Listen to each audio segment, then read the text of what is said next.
आपको पता है जो दवाई की बोतल होती है और उसमें जो सील होती है वो इसलिए होती है ताकि आपको कोई जहर ना दे दे। और मैं अगर आपको कहूँ कि जो मुर्गा बांग देता है उसकी आवाज़ रॉकेट लॉन्चर की आवाज़ से थोड़ी ही कम होती है, जो आपके कान को अच्छा खासा डैमेज कर सकती है। या फिर क्या आप ये जानते हैं जो आप रोड्स में डेली चलते हैं उसमें येलो जो वाइट्स लाइन दिखती हैं, उनका आइडिया कहाँ से मिला था? और अगर मैं आपको बताऊं कि जो अभी हम एलियन से संपर्क करने की कोशिश की है, एलियंस ने भी हमसे संपर्क करने की कोशिश पहले कर चुके हैं। तो हेलो दोस्तों, मैं हूं अंकित और आज इस वीडियो में ऐसे कुछ अमेजिंग और मजेदार फैक्ट्स के बारे में बात करेंगे जिनको डेफिनेटली आप पहले कभी नहीं जानते होंगे।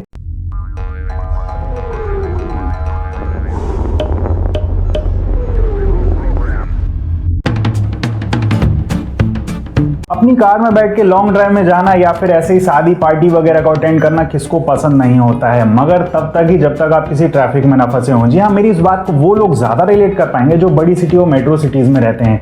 मैं एक NACT की रिपोर्ट की बात कर रहा हूँ जिसमें ये सामने आया है कि एवरेज दुनिया में सारे पर्सन जो ड्राइव करते हैं वो अपनी लाइफ का 6 महीना, जी हाँ टोटल 6 महीना सिर्फ सिग्नल में खड़े खड़े गुजार देते हैं, रेड लाइट से ग्रीन लाइट होने के इंतजार में। ये बहुत ही ज़्यादा शॉकिंग फैक्ट है। ये बिल्कुल आप वैसे ही समझ सकते हैं कि आपको कोई गाड़ी में बिठा दे एक सिग्नल में और आपसे कहे कि भाई जब तक ये सिग्नल रेड से ग्रीन ना हो जाए तब तक आपको 6 महीने तक यहीं पे बैठे रहना है। बहुत ही अजीब है ये। आपको पता है जो आसमानी बिजली गिरती है उसमें कितना पावर होता है? उसमें उतना ही पावर होता है जितना एक एटॉम बॉम्ब में होता है, 5 बिलियन जूल। और आपको बता दूं, आप इस पावर से 1 लाख ब्रेड को टोस्ट कर सकते हैं। जी हाँ, इसमें इतना पावर होता है कि जो 1000 वॉट का टोस्टर होता है, 2 स्लाइस टोस्टर, अगर आप उसको 58 दिन तक कंटिन्यू चलाते रहेंगे और आप उसमें ब्रेड टोस्ट करते रहेंगे तो भाई 1 लाख ब्रेड टोस्ट हो जाएंगे। तो ये बहुत ही कमाल का फैक्ट है। मगर मैं आपको बता दूं एक और चीज़ कि भाई अभी तक साइंटिस्ट ऐसा कोई भी तरीका नहीं निकाल पाए कि भाई इस एनर्जी को यूटिलाइज कर पाएं। आपको पता है ब्लू व्हेल की दिल की धड़कन मतलब हार्ट बीट को आप 3 किलोमीटर दूर से ही सुन सकते हैं। जी हाँ, एक्चुअली में ये तो सभी को पता है कि भाई ब्लू व्हेल कितनी ज़्यादा बड़ी होती है और इसका जो हार्ट होता है एक छोटी कार के साइज़ के बराबर होता है, मतलब 590 किलो का। और ये इतना ज़्यादा पावर से ब्लड को पंप करता है कि इसकी आवाज़ बहुत दूर तक सुनाई देती है और इसी कारण ये 1 मिनट में सिर्फ 10 बार ही धड़क पाता है। और आपको बता दूं, हो सकता है आप समुद्र में रहे हों और आपको ये आवाज़ भी सुनाई दी गई हो, मगर आपने इसको किसी और चीज़ की आवाज़ को समझ के अनसुना कर दिया हो। अभी तक आपने कितनी की फिजूल खर्ची की है? 1000, 2000, 10,000? मगर मैं आज आपको जो फिजूल खर्ची बताने वाला हूँ वो की है एक देश ने। जी हाँ, नीदरलैंड में एक ब्रिज बनाया गया है स्पेसिफिक गिलहरियों के लिए, ताकि वो जो उनका एक बिजी रोड है N44 मोटरवे उसको क्रॉस ना करना पड़े और उनको नुकसान ना हो। और इसकी कीमत है 1 करोड़ 20 लाख रुपए। अब आप मुझसे कहेंगे भाई इसमें फिजूल खर्ची किस बात की है? तो बहुत ही ज़्यादा अच्छी बात है भाई, गिलहरियों और जानवरों के प्रति हमें अपनी सिंपैथी दिखाना चाहिए। मगर मैं आपको बता दूं, ये ब्रिज बना था 2012 में और 2014 तक, मतलब 2 साल तक एक गिलहरी भी नहीं दिखाई दी। और 2014 में सिर्फ उस ब्रिज पर 2 गिलहरी दिखाई दी और 2015 में 3 गिलहरी दिखाई दी। मतलब इस हिसाब से आप अंदाजा लगाएं तो एक गिलहरी के लिए वहां पे 20 लाख रुपए से ज्यादा खर्च किए गए हैं। और उसके बाद में एक और चीज बता दो कि भाई इस चीज को मॉनिटर करने के लिए वहां से कितनी गिलहरियां गुजर रही हैं उसके लिए एक स्पेसिफिक टीम भी बनाई गई है और वहां पे CCTV कैमरा भी लगाए गए हैं। कमाल है ना। आपको पता है जो मुर्गा बांग देता है उसकी आवाज़ रॉकेट लॉन्चर की आवाज़ से सिर्फ 40 डेसिबल ही कम होती है। जी हाँ, ये इतनी ज़्यादा तेज आवाज़ है कि आपके कान को अच्छा खासा डैमेज दे सकती है और मुर्गे को खुद को बहरा बना सकती है। मगर आपने सोचा मुर्गा तो भी बहरा क्यों नहीं बनता? एक्चुअली में इसके पीछे का कारण यह है कि मुर्गे के कान में इनबिल्ट ईयर प्लग्स होते हैं। जी हाँ, जब मुर्गा बांग देता है 140 डेसिबल की आवाज़ से तो वो जो ईयर प्लग्स होते हैं उसके कान को बंद कर देते हैं, जिस कारण वो बहरा नहीं हो पाता। अब आपको बता दो, जो ह्यूमंस नॉर्मली बात करते हैं उनकी आवाज़ 60 डेसिबल होती है और इंसान अपनी बहुत तेज क्षमता के साथ 120 डेसिबल तक चिल्ला सकता है। और 150 डेसिबल से ज़्यादा के शोर में अगर आप काम करते हैं और रहते हैं और सुनते हैं उस आवाज़ को तो आपके कान को परमानेंट डैमेज कर सकती है और बहरा भी कर सकती है। कोको कोला तो सभी नहीं पिया है, मगर आपको पता है कोको कोला ने एक बार एक शहर को डिप्रेशन में जाने से बचाया था। जी हाँ, ये बात है 1920 और 30 की, जब यूएस में ग्रेट डिप्रेशन चल रहा था, बहुत ज़्यादा मंदी चल रही थी, जैसे आज के हालात हैं कि भाई सबके शेयर मार्केट गिर रहे थे। उस टाइम पे फ्लोरिडा के एक टाउन क्विंसी में एक बैंकर सबको ये सलाह दे रहा था कि भाई कोको कोला के शेयर खरीदो। और उस टाइम पे उसमें बहुत सारे लोगों ने उसकी बात नहीं मानी और जिन जिन लोगों ने उसकी बात मान के $19 में शेयर को खरीद लिया तो वो लोग जब शेयर मार्केट चढ़ा तो वो लोग लखपति हो गए। और आपको बता दूं कि कोको कोला मिलियनियर्स कहा जाने लगा इन लोगों को। और उस टाइम पे लखपति होना बहुत ज़्यादा बड़ी बात है, क्योंकि 1920 और 30 की बात थी। और आज भी अगर आप गूगल में कोको कोला मिलियनर्स नाम से सर्च करेंगे तो आपको इनकी डिटेल देखने को मिल जाएगी। तो है ना कमाल का फैक्ट।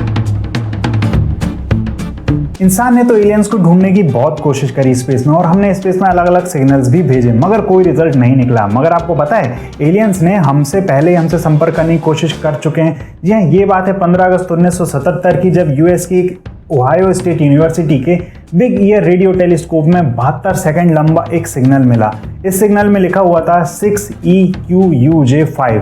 जी हाँ, और ये जो सिग्नल निकला, इसका जो प्रिंट आउट जिसने निकाला उसने वो देख के बहुत ज़्यादा अमेज हो गया, और उसने उस सिग्नल के प्रिंट आउट के बाजू में वाव लिख दिया। और उसके बाद से ही इस सिग्नल को वाव सिग्नल के नाम से जाना जाने लगा। और आपको बता दूं, उसके बाद से हमने संपर्क करने की बहुत कोशिश करी, बहुत रिटर्न सिग्नल्स भेजे, मगर उसका कोई नतीजा नहीं निकला और ये संपर्क हम नहीं कर पाए। उसके बाद रिसर्चर्स और साइंटिस्ट ने इसको कहा कि भाई ये पासिंग कॉमेट से सिग्नल आया था, और तरह तरह की बहुत सारी अनसुलझी गुत्थियां उन्होंने सुलझाने की कोशिश करी, मगर इसका कोई भी रिजल्ट नहीं निकला। और ये आज भी रहस्य है कि वो सिग्नल भेजा किसने था, वो सिग्नल आया कहाँ से था, और सामने वाला हमसे क्या कहना चाहता था। अगला फैक्ट बताऊं उसके पहले कमेंट बॉक्स में ये जरूर बताने कि आप में से कितने लोगों ने गेम ऑफ थ्रोन देखा हुआ है, क्योंकि अगला फैक्ट उसी से रिलेटेड है। एक्चुअली में क्वीन एलिजाबेथ ने एक बार गेम ऑफ थ्रोन के सेट की रॉयल विजिट की थी, और वहां पे उनसे किसी ने रिक्वेस्ट की कि आप जो इनका आयरन थ्रोन है वहां एक बार बैठिए। तो वहां पे क्वीन एलिजाबेथ ने इसको अस्वीकार कर दिया था, मतलब उसमें बैठने से मना कर दिया था। बाद में इसका बहुत बड़ा लीगल कारण निकल के सामने आया। एक्चुअली में डेविस बेनियोफ ने बताया कि जो उन्हीं के साथ काम करते थे, एक्चुअली में इंग्लैंड की क्वीन को अलाउ नहीं है किसी भी फॉरेन थ्रोन में बैठने का। और उसके बाद ही बहुत सारे लोगों को इस फैक्ट के बारे में पता चला था कि ऐसा भी कोई सीक्रेट रूल होता है। मार्केट से जब भी आपने दवाई खरीदी होगी तो उसमें एक फॉइल सील लगी होती है। आपको पता है उसके पीछे एक मिस्टीरियस किलर कहाँ थे? जी हाँ, ये बात है शिकागो में 29 सितंबर 1982 में, जब एक्चुअली में वहाँ पे एक छोटी 12 साल की बच्ची को हल्की सर्दी लगी तो उसने टाइलेनॉल की कैप्सूल का सेवन किया, और उसके बाद कुछ घंटे बाद ही उसकी मौत हो गई। ऐसे ही सेम एक व्यक्ति को और सर्दी लगी तो उसने भी टाइलेनॉल की कैप्सूल का सेवन किया और उसकी भी मौत हो गई। और उसके बाद ऐसी सीरीज सी लग गई जिन जिन लोगों ने टाइलेनॉल की कैप्सूल का सेवन किया था, और उसके बाद इन्वेस्टिगेशन हुई, सारी कैप्सूल को वापस बुलाया गया, देखा गया तो पता चला कि भाई पूरी तो नहीं मगर कुछ डब्बियों में किसी ने साइनाइड मिला दिया था, जिसके बाद जो लोग खा रहे थे और उनकी मौत हुई जा रही थी। और उसके बाद ये तरीका बहुत सारे सीरियल किलर्स अपनाने लगे लोगों को मारने के लिए। उसके बाद गवर्नमेंट ने रूल बनाया कि जो भी दवाई की कंपनियां होती हैं वो अपनी दवाई में एक सील लगाएंगी, क्योंकि जो मरने वाले थे तो बेचारे विक्टिम्स थे, उनको तो पता ही नहीं था कि उनकी दवाई के साथ कोई छेड़छाड़ की गई है, जैसे आज आपको पता चल जाता है। तो इसलिए तो कहा जाता है कि जब भी आप कोई दवाई खरीदें तो उसकी अगर सील ब्रोक हो तो आपको उसको रिटर्न कर देना चाहिए, उसको नहीं परचेज करना चाहिए। मैं अगला फैक्ट बताऊं उसके पहले आप सभी से रिक्वेस्ट है कि अगर आपने अभी तक इस चैनल को सब्सक्राइब नहीं किया है तो भाई सब्सक्राइब बटन दबा के उस बेल आइकन को भी दबा देना, ताकि आपको नेक्स्ट वीडियो के नोटिफिकेशन मिलते रहें। इस फैक्ट से आपका डेली सामना होता है। मैं बात कर रहा हूँ रोड्स में जो आपको मिडिल लाइंस दिखती हैं, येलो और व्हाइट लाइन। जी हाँ, ये वही लाइन्स होती हैं जो ट्रैफिक आने और जाने वाले ट्रैफिक को डिवाइड करती हैं। अब ये लाइन जब से रोड बनी है तब से नहीं थी, ये लाइन्स बाद में बनाई जाने लगी रोड में। एक्चुअली में ये बात है 1911 की, जब एक गाड़ी दूध ले जा रही थी, उसमें से दूध लीक कर रहा था और रोड में गिरते जा रहा था, और उस गाड़ी के पीछे चल रहे थे एडवर्ड हिंस, जो उस समय व्यान काउंटी बोर्ड ऑफ रोड्स के चेयरमैन थे। अब हुआ ये कि जैसे उनको ये लाइन दिखी और दूध गिरता देखो तो उनके दिमाग में ये आइडिया क्लिक कर गया। अब उसके बाद से ये लाइंस बनाई जाने लगी। और आपको बता दूं, उनकी मृत्यु के बाद 1972 में उनको मिशिगन ट्रांसपोर्टेशन के हॉल ऑफ ऑनर्स के सम्मानित किया गया। तो भाई चलिए, यही थे आज के कुछ मजेदार फैक्ट। अगर आपको कौन सा फैक्ट सबसे ज्यादा मजेदार और काम का लगा कमेंट बॉक्स में जरूर बताना। और तब तक भाई कंटेंट और वीडियो पसंद आए तो लाइक जरूर कर देना, और अगर आप इस चैनल में न्यू हैं तो सब्सक्राइब बटन को दबा के बेल आइकन को भी दबा देना, ताकि नेक्स्ट वीडियो के नोटिफिकेशन आपको मिलते रहें। तो तब तक के लिए थैंक्स फॉर वॉचिंग।